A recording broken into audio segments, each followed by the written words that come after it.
Today, more than half of the top 50 selling video games contain violence throughout our society, resulting in an immediate debate on whether or not this has a direct effect on our children's behavior throughout our society. This exposure has been said to have been the cause of a variety of mass public shootings, bullying, and aggressive behavior towards women.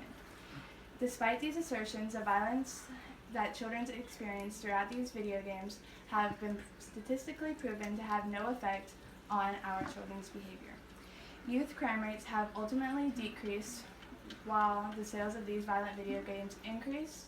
Court rulings officially have been made, and a variety of different studies have been proven to be flawed overall. Statistics have proven the relationship between behavior in our children and the violence experienced in video games to have no effect on our children. When observing the crime rates that have been taking place during the time period of a release of a new violent video game, the crime rates reflect a drastic decrease. According to USA total sales of hardware, in 2014, violent crimes decreased by 37%, while murders by juveniles acting alone fell by 76%. While many support this behavior having the effect from being exposed to these video games, statistics have proven this to be entirely wrong.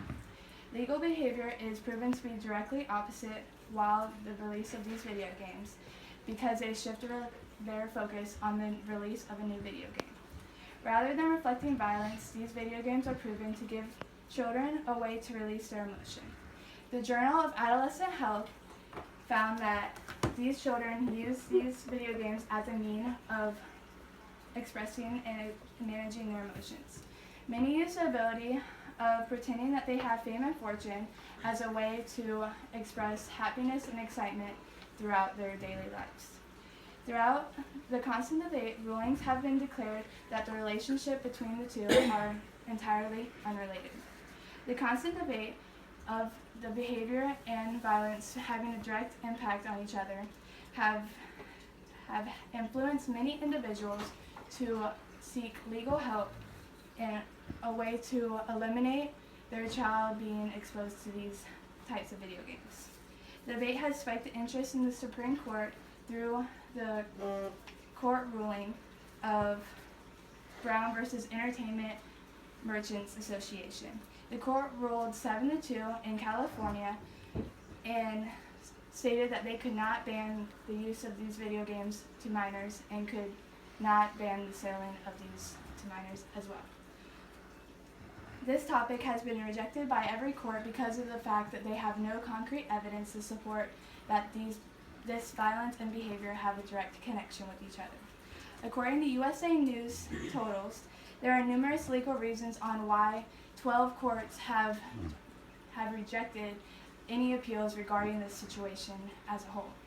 According to FBI statistics, the youth violence rates decreased when computer and violent video games popularity increased drastically. According to this graph, you can see that many disagree that this is a cause of a real-world violence and aggression.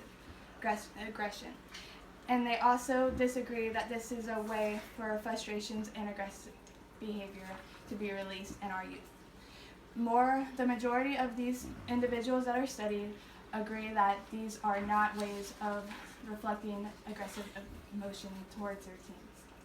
Although many believe that there is a negative relationship between video games and their children, there are no concrete evidence to prove this is so. All statistics point to violent behaviors and the violence in video games to have no impact on one another, which is most evident through direct human observation. Thank you very much for listening to my speech.